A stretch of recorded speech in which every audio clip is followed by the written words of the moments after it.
Hello everyone, welcome to my channel. Friends, I am Yusra. आज हम लाए हैं आपके लिए हिंदू लॉ का एक इम्पॉर्टेंट टॉपिक। देखिए, लोगों को इसमें बहुत कन्फ्यूज़न रहता है कि जुडिशियल सेपरेशन क्या होता है और डाइवोर्स क्या होता है। कुछ लोग तो डाइवोर्स को ही जुडिशियल सेपरेशन समझते हैं, जबकि ऐसा नहीं होता है। जुडिशियल सेपरेशन एक अलग लीगल रेमेडी होती है और डाइवोर्स एक अलग होता है। तो देखिए, इन जनरल टर्म्स अगर हम समझें कि जुडिशियल सेपरेशन क्या होता है, तो जुडिशियल सेपरेशन ना एक कोर्ट के द्वारा एक ऑर्डर होता है जो कि हस्बैंड वाइफ को लीगली रूप से वो मैरिड रहते हैं, लेकिन फिर भी वो क्या कर सकते हैं, वो अलग रह सकते हैं। ठीक है, कुछ टाइम के लिए। देखिए, कोई भी ऐसा दुनिया में ऐसे कोई भी हस्बैंड वाइफ नहीं है जिनके बीच लड़ाई झगड़े नहीं होते, सभी के बीच लड़ाई झगड़े होते हैं। लेकिन कभी कभी जो दोनों में तनाव है वो इतना बढ़ जाता है कि उन्हें ऐसा लगता है कि अब वो साथ आगे नहीं रह सकते। तो न्यायालय के द्वारा उन्हें एक साल का मतलब कुछ पीरियड दे दिया जाता है कि वो कुछ टाइम अलग रहें, ताकि उनका दिमाग ठंडा हो, वो एक दूसरे के बारे में सोचें कि उन्हें अपनी मैरिज को अब कंटिन्यू करना है या यहीं पर ही अपनी मैरिज को मतलब समाप्त कर देना है, डाइवोर्स ले लेना है। तो आइए जानते हैं कि हिंदू लॉ का जो हिंदू मैरिज एक्ट है हमारे 1955 का, उसका सेक्शन 10 जुडिशियल सेपरेशन के बारे में बताता है कि जुडिशियल सेपरेशन क्या होता है। Either party to a marriage whether solemnize before or after the commencement of this act may present a petition praying on a decree for a judicial separation or any of a ground specified in section 13। देखिए, इसमें जो इसके जो judicial separation के ground होते हैं वही divorce के ग्राउंड होते हैं। एडल्ट्री है, क्रुएल्टी है, और संन्यास ले लिया है उस, या 7 वर्ष से उसके बारे में कुछ सुना नहीं गया है, या वो इडियट और ल्यूनेटिक हो गया है, या उसे कोई डिसीज़ हो गया है, ऐसा डिसीज़ हो गया है कि मतलब साथ रहने से जब हस्बैंड वाइफ साथ रहेंगे उन दोनों के बीच कोहबिटेशन भी होगा, तो इस तरीके से वो जो डिसीज़ है वो फैलेगा एक दूसरे से। अगर एक पर जैसे हस्बैंड को हुआ है तो वाइफ को भी हो जाएगा, या वाइफ को हुआ है तो हस्बैंड को भी हो जाएगा, है ना। तो इस तरीके से जो ग्राउंड डाइवोर्स के हैं वही जुडिशियल सेपरेशन के ग्राउंड्स हैं। तो आइए जानते हैं कि सेक्शन 10 जो है वो क्या डेफिनेशन देता है जुडिशियल सेपरेशन की। तो ये कहता है कि हस्बैंड और वाइफ कोई इनमें चाहे कोई भी पार्टी इस चाहे उनकी मैरिज जो हुई हो इस एक्ट के लागू होने से पहले हुई हो या बाद में हुई हो, जो सेक्शन 13 में मतलब सेक्शन 13 जो है हिंदू मैरिज एक्ट का, वो डाइवोर्स के बारे में बताता है। जो उसमें ग्राउंड्स बताए गए हैं, 8 या 9 ग्राउंड्स हैं जिनके बारे में मैंने अभी आपको बताया, उस पर जुडिशियल सेपरेशन की डिग्री प्राप्त कर सकते हैं। ठीक है, और ये पीरियड जो होता है 1 साल के लिए होता है। तो आइए जानते हैं डाइवोर्स क्या होता है। तो डाइवोर्स जो होता है ये सेक्शन 13 में बताया गया है हिंदू मैरिज एक्ट के, और इसमें ये बताया गया है any marriage solemnize whether before or after the commencement of this act may on a petition present by either the husband or the wife be dissolve a decree of grounds divorce on grounds, sorry. तो देखिए, इसमें भी यही बताया गया है कि ये जो चाहे किसी भी पर्सन की मैरिज इस अधिनियम के लागू होने से पहले हुई हो या इस अधिनियम के लागू होने के बाद हुई हो, पति या पत्नी में से कोई भी, है ना। अगर पति चाहे तो पति भी डाइवोर्स के लिए आगे आ सकता है, और पत्नी चाहे तो पत्नी भी आ सकती है। सेक्शन 13 में कुछ ग्राउंड्स दिए गए हैं, उसके आधार पर तलाक के लिए अपनी याचिका प्रस्तुत कर सकता है। तो आइए जानते हैं कि दोनों के बीच डिफरेंस क्या होता है जुडिशियल सेपरेशन वर्सेस डाइवोर्स के बीच। तो देखिए, सबसे पहले हम डेफिनेशन पढ़ेंगे कि इसकी डेफिनेशन क्या है। सबसे पहले इसमें बताया है कि देखिए, जुडिशियल सेपरेशन में क्या होता है, suspension of marital duties and cohabitation without ending marriage, के जो वैवाहिक कर्तव्य होते हैं, जैसे दोनों के बीच फिजिकल रिलेशन का इस्टेब्लिश होना, है ना, इस तरीके के जो ड्यूटीज़ होती हैं उनको सस्पेंड कर दिया जाता है कुछ टाइम के लिए, लेकिन मैरिज जो होती है वो अभी भी कंटिन्यू होती है जुडिशियल सेपरेशन में।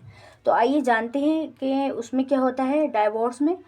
इसमें जो permanent legal dissolution of the marriage जो होती है उसका परमानेंट डिसोल्यूशन, यानी कि स्थायी रूप से विवाह को समाप्त कर दिया जाता है। उसके बाद लीगल स्टेज के कानूनी स्थिति क्या होती है जुडिशियल सेपरेशन में, the parties remain legally married husband and wife, मतलब जो दोनों अलग अलग रह रहे हैं वो अभी भी पति और पत्नी हैं।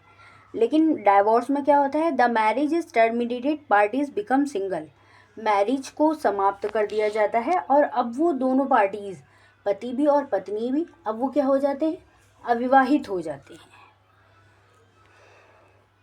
उसके बाद राइट टू रीमैरी, यानी दोबारा शादी करने का अधिकार या पुनर्विवाह करने का अधिकार।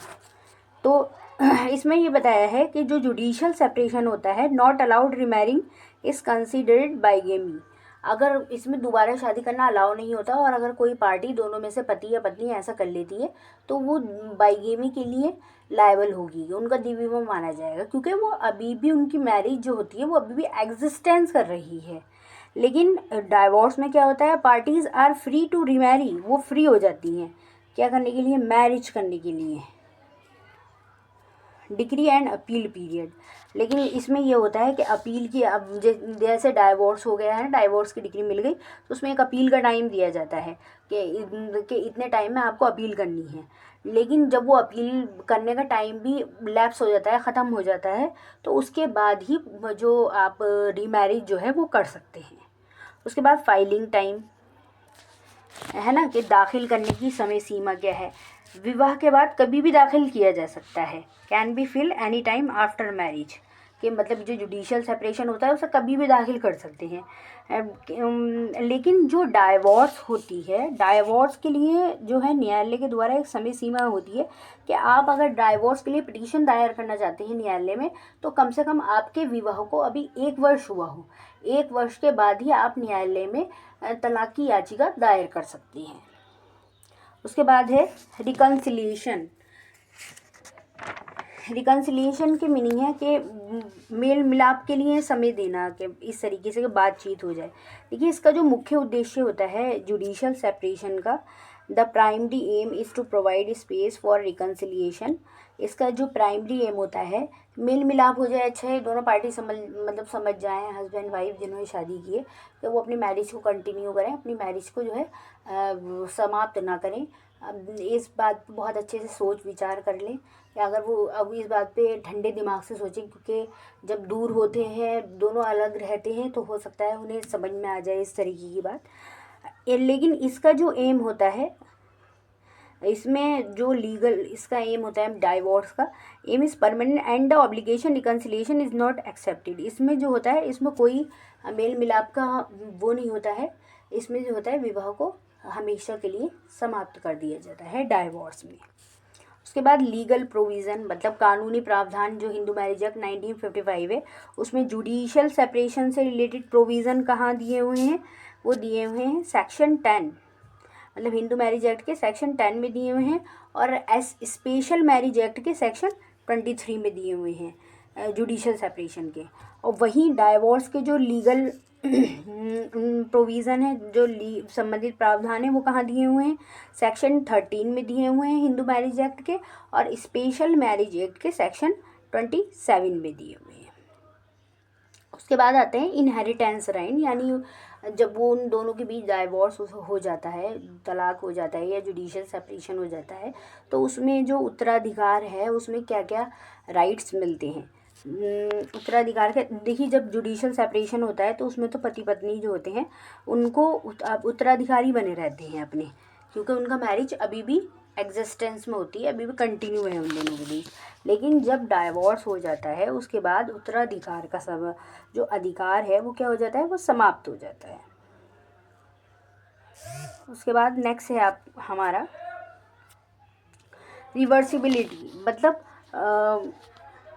इसमें यह है कि मतलब मेल मिलाप, यानी दोबारा से अगर वो चाहें तो मेल मिलाप करके अपनी मैरिज को कंटिन्यू करें। जुडिशियल सेपरेशन में क्या प्रोविज़न दिए हुए हैं इससे रिलेटेड, और डाइवोर्स में क्या प्रोविज़न दिए हुए हैं। देखिए, जब ये डिक्री आ जाती है जुडिशियल सेपरेशन की, तो पार्टी के बीच मेल मिलाप हो सकता है, अगर वो चाहें तो इस डिक्री को रद्द करा के अपनी मैरिज को कंटिन्यू कर सकते हैं। लेकिन जब एक बार डाइवोर्स की डिक्री आ जाती है तो वो जो है वो तो उनमें मेल मिलाप नहीं हो सकता। अगर आप दोबारा से साथ रहना चाहते हैं तो आपको क्या करनी होगी, रीमैरिज करनी होगी, अपनी दोबारा शादी करनी होगी। उसके बाद आइए जानते हैं मेंटेनेंस। मेंटेनेंस की मीनिंग होती है भरण पोषण का अधिकार। कि जुडिशल सेपरेशन में क्या होता है मेंटेनेंस में, और डाइवोर्स में क्या होता है। देखिए, पत्नी जब अलग रहती है तो उसके दौरान भरण पोषण का दावा कर सकती है कि जुडिशल सेपरेशन में रह रही है पति पत्नी, और वो अगर पति उसे भरण पोषण नहीं दे रहा, उसका मेंटेनेंस नहीं दे रहा है, तो वो उसके लिए दावा कर सकती है कि वो उसे भरण पोषण दे, क्योंकि वो अभी भी उसकी पत्नी है। लेकिन तलाक के बाद भरण पोषण का अंतिम निपटारा हो जाता है। एलिमनी जो होती है उसका अंतिम निपटारा हो जाता है तलाक में। उसके बाद प्रोसीजर,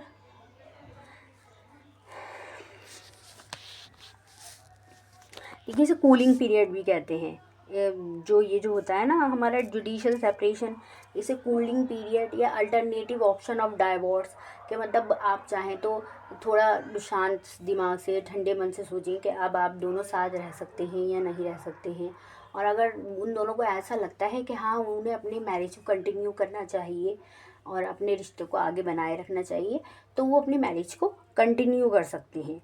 ये एकदम से नहीं होती, ये 2 चरणों में प्रक्रिया होती है जिसमें कूलिंग पीरियड भी दिया जाता है। और उसके बाद है कर्तव्य इफेक्ट ऑन ड्यूटीज़, कि ड्यूटीज़ पर मतलब दोनों हस्बैंड और वाइफ की ड्यूटीज़ पे क्या इफ़ेक्ट पड़ता है।